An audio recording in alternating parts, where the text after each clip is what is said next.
السلام عليكم. لا تنسوا الإعجاب بالفيديو والاشتراك في القناة تشجيعا لنا لنستمر بنشر المزيد إن شاء الله. بسم الله الرحمن الرحيم، والصلاة والسلام على سيد الخلق وأشرف المرسلين سيدنا رسول الله صلى الله عليه وسلم.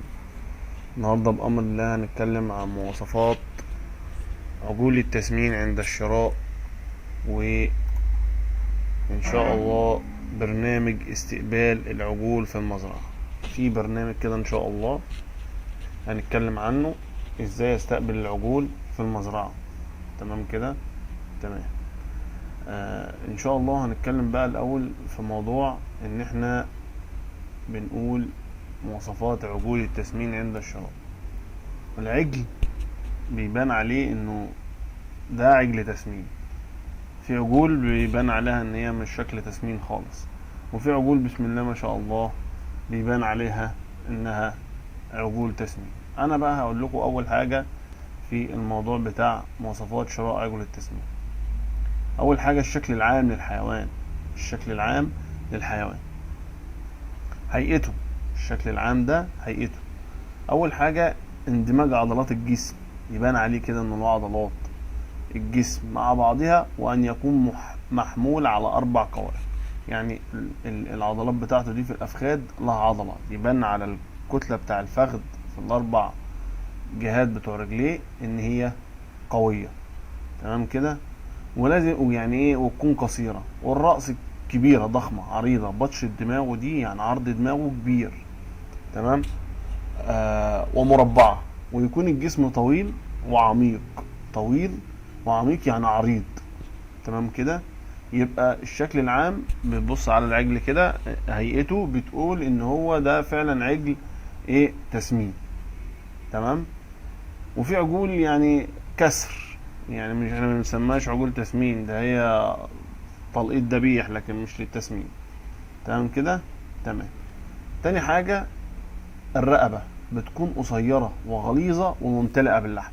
يعني سلالة الانجص لو تلاحظوا، او الهيرفورد، مش طويلة بمعنى كلمة طويلة، لا، كنزة، ويبان في الصنمة بتاعت رقبته من فوق ولغد رقبته انه غليظ وممتلئ باللحم.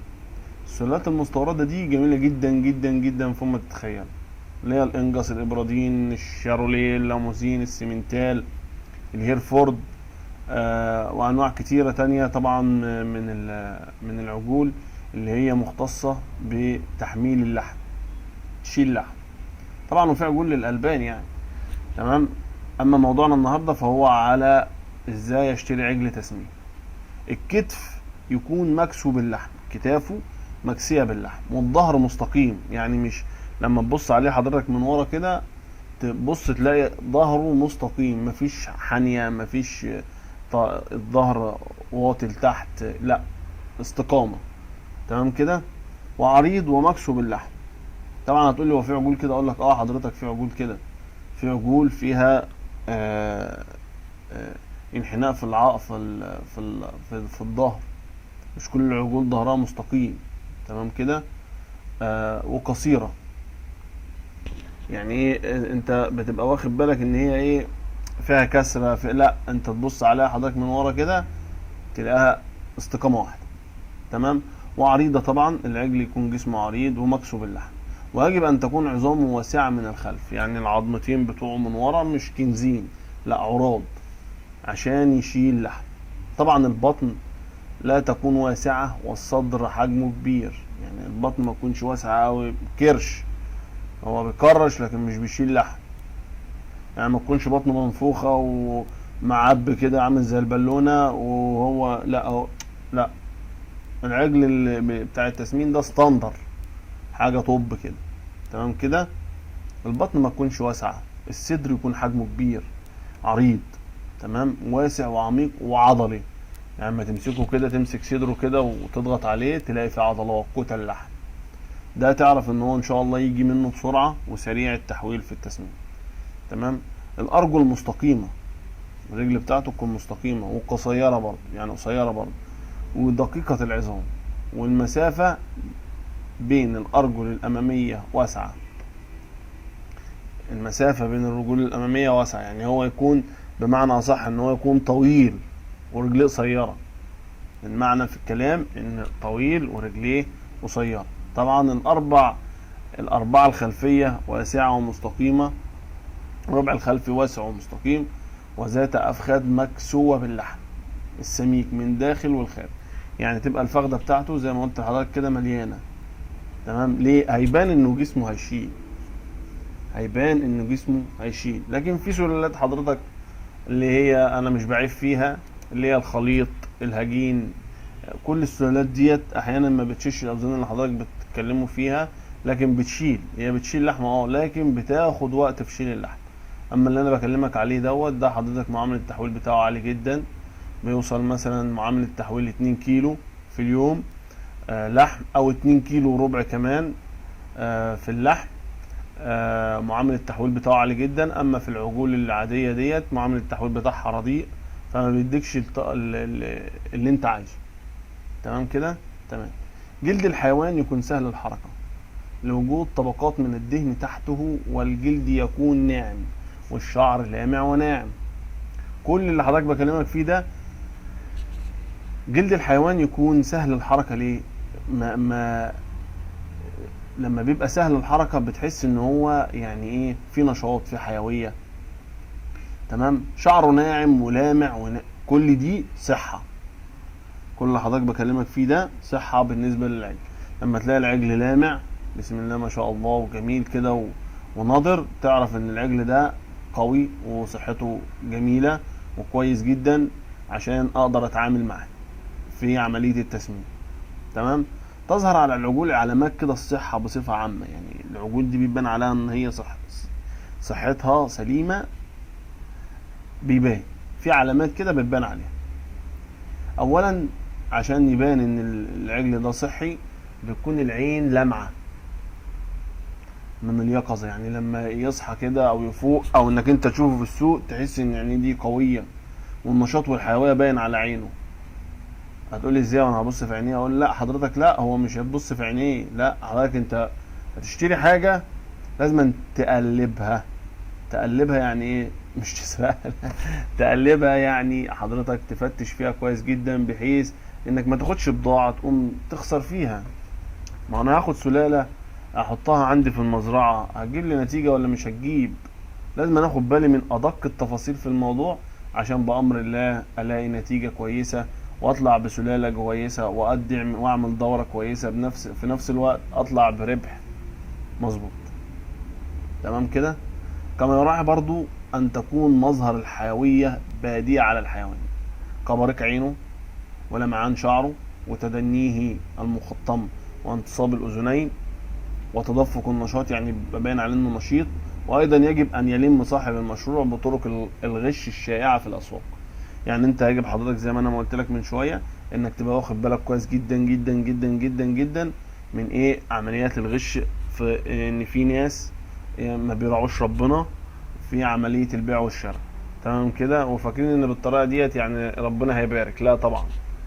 تمام.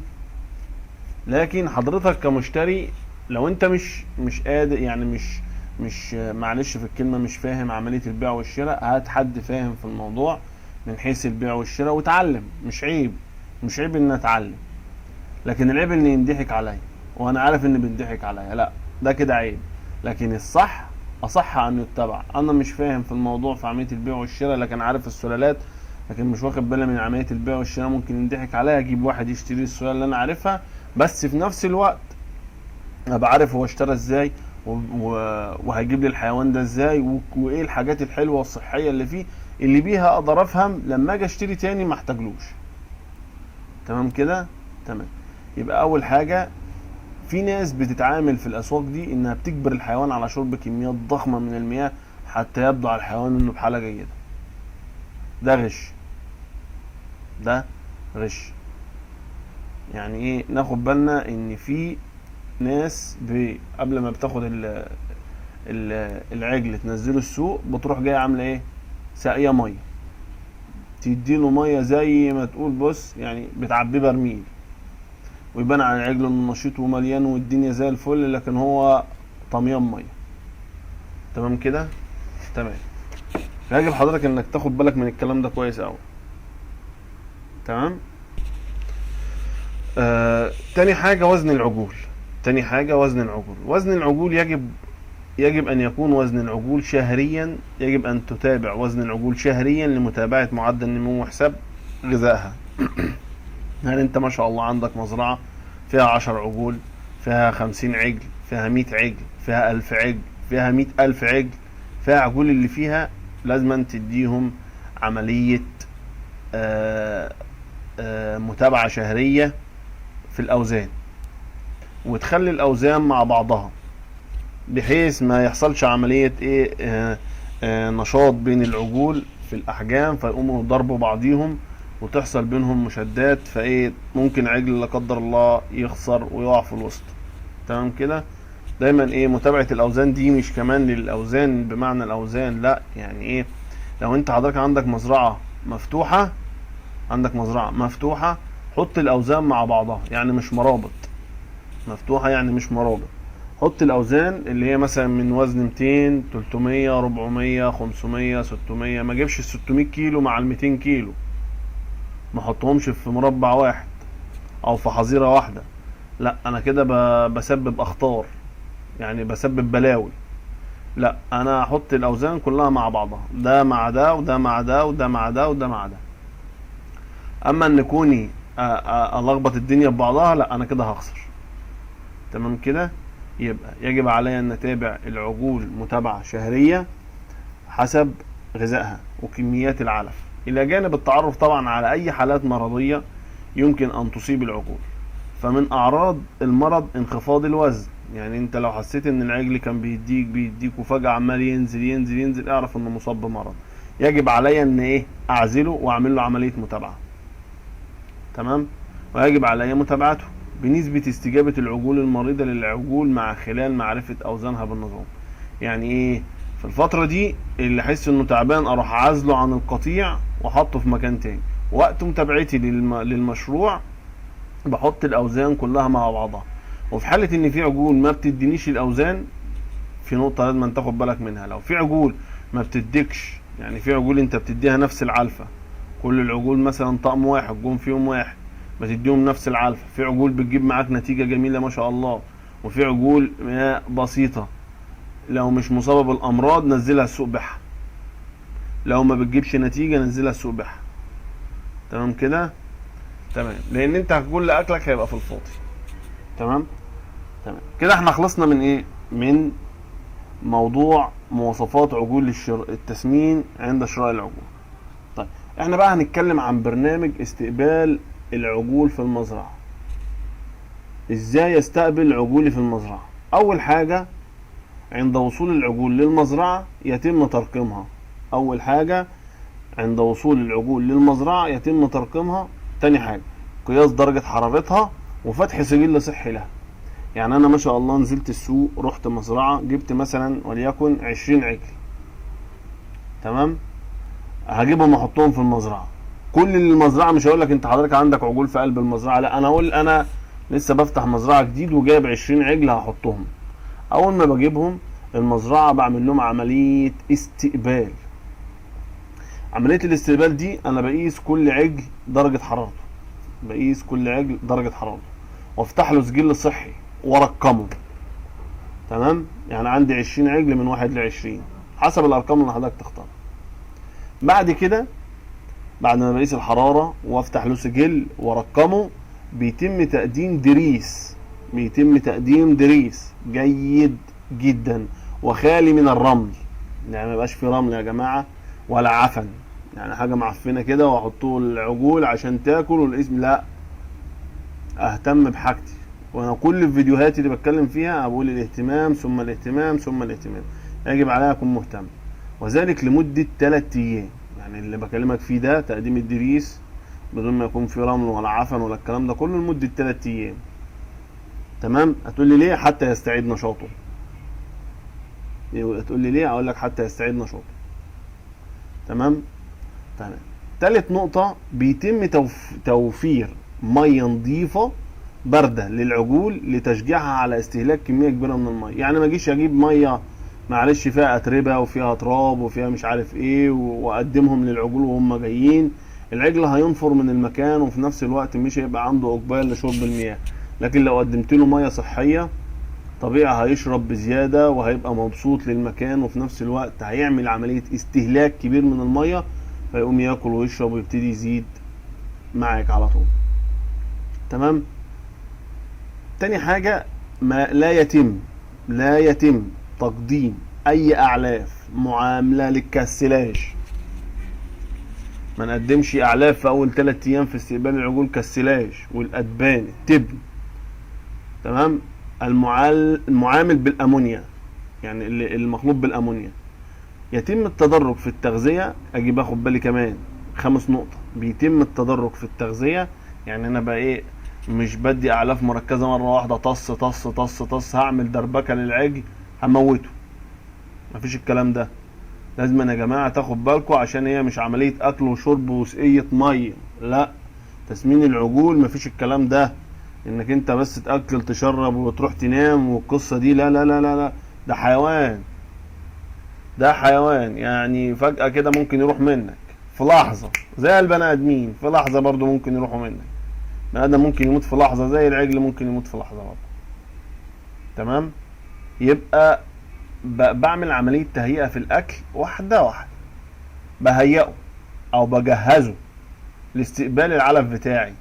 يعني ممكن يكون في مزرعته واخد على علف معين، وانت جاي تديله علف تانية تلخبط له معدته. يبقى انا لو هيئته واحده واحده خلاص معدته هتهيئ على الكلام ده. تمام. يبقى يتم التدرج في التغذيه على الاعلاف المركزه حتى لا تسبب اي اضطرابات هضميه للعجول، بمعدل من 15 ل 20% كل 3 ايام.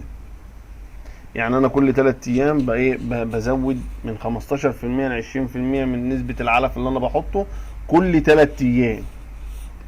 يعني مش كل يوم، لا، انا كل 3 ايام بزود 15%، 20%، 18%، كل 3 ايام لحد ما اقدم النسبه الكامله، بحيث خلاص كده انا سستمت العجول اللي قصادي على الغذاء بتاعي، خلاص مش هشيل هم ان شاء الله. تمام كده. في حاجات تانية. سادس نقطة، يتم مراقبة العجول والتعرف على المريض منها عن طريق مراقبته أثناء التغذية وعزلها عن العجول الأخرى. يبقى أنا ليه قلت لك في الأول حضرتك أول ما تخش المزرعة تقيس درجة حرارته وتفتح له سجل صحي عشان تتابعه باستمرار على مدار الدورة. تمام. يبقى يتم مراقبة العجول والتعرف على المريض منها عن طريق مراقبته أثناء التغذية وعزله عن العجول اللي في الجهة القبلية. يعني أنا لو هو في وسط العجول أعزله حتى لا تنتقل العدوى بين العجول السليمة، ويتم علاجها بواسطة طبيب بيطري متمارس، يعني فاهم. تمام. 7 نقطة، يمكن استخدام بعض الإضافات للتقليل من تأثير الإجهاد على العجول. في بعض الحاجات كده احنا بنضيفها على العلف. تمام. بمعنى أصح بتهديه بدون ما يبقى باذل مجهود على العجل، ما يكونش باذل مجهود على العجل. يعني ما احطلوش حاجات ناشفه وحاجات صلده يبقى فيها مجهود على الفك بتاعه واتعبه في بدايه ما هو يخش عليا. لا، انا اخده واحده واحده. الرش بتاعي يبقى مظبوط، الاكل بتاعي يبقى مظبوط، علفتي تبقى سليمه 100% بامر الله، هلاقي نتيجه زي الفل والمشروع بتاعي هينجح. وعايز اقول برضو حاجه كده يا جماعه، في ناس كتير جدا على الفيس وعلى التويتر وعلى الانستجرام وعلى حاجات كتير جدا بتقول ان مشروع العجول فاشل، تقول مشاريع كتير فاشله. لا، المشروع مش فاشل، مشروع جميل جدا ممتاز، واي مشروع في الدنيا ممتاز. اللي يجب عليك انك انت اللي تجتهد عشان تقدر تحقق اللي انت عايزه. بدون اجتهاد مفيش نتيجة. لا يمكن مش هذاكر وهنجح. هتقول لي ما في ناس بتنجح كده، في ناس بتنجح كده، لكن النجاح في العمل مش زي النجاح في الكراسة.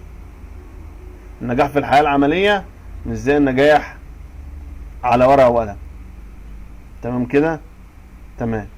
المشروع جميل يا جماعة، بأمر الله جميل. المهم انك تتبع الخطوات السليمة وتبقى كويس كده وتاخد بالك من اللي احنا بنقوله، وان شاء الله هتبقى زي الفل، والمشروع بتاعك هيبقى ماشي زي بأمر الله ما الكتاب ما قال. تمام. يتم بقى عملية برنامج كده لاستقبال العجول كحقن العجول لرفع الحالة المناعية والتحصين والحقن ضد الطفيليات الداخلية والخارجية. يعني لما العجل طبعا بيجيلي بعمل له عملية تحصين بدون محصنات، ببقى طبعا مطهر المزرعة بتاعتي ومظبط دنيتي ورافع رفع حالة المناعة عند العجل وتحصينه ضد الطفيلات الداخلية والخارجية، ورش الحيوانات بمضادات الطفيلات الخارجية في يوم مشمس بعد شرب العجول. ليه هتقول لي يا استاذ محمد بعد شرب العجول؟ اقول لك يا باشا بعد شرب العجول لسبب واحد، لان العجل ما تجيش لسانه على الرش، والافضل عند حضرتك عند رش العجل يجب عليك انك تبقى بعيد عن فمه مناخيره، بعيد عن الوجه بمعنى اصح، بحيث ممكن يبقى الرش اللي حضرتك ده بيبقى فيه بعض من السميات اللي هي بتقضي على الطفيليات دي، ممكن تأثر على العجل فتصيبه لا قدر الله بمرض، بدل ما نيجي نشفيه ده احنا بنقضي عليه. تمام كده. تمام. ليه في يوم مشمس؟ تمام. وليه العجول بتشرب؟ بسبب ان العجول تشرب ليه؟ عشان ما تبقاش ايه تضرها، وفي نفس الوقت للقضاء على القرادة والطفيليات الخارجية بمعرفة الطبيب البيطري والمختص للمشروع. يبقى انا حضرتك كده زي ما قلت لك اهم حاجة انك انت تستقبل العجل، ومش عيب ان الواحد يتعلم، العيب ان انا اجهل بالموضوع وادخل فيه. لا، يجب عليا ان الم كل حاجة تخصني في الموضوع، يجب عليا ان اعرف ازاي اشتري عجل، يجب عليا اعرف السلالة دي هي فعلا نظيفة هتديني اللي انا عايزه، ولا بالاسم انا اشتريت حيوانات وربيته وفشلت وقلت عن المشروع انه فاشل. لا لا لا لا لا لا، مفيش الكلام ده.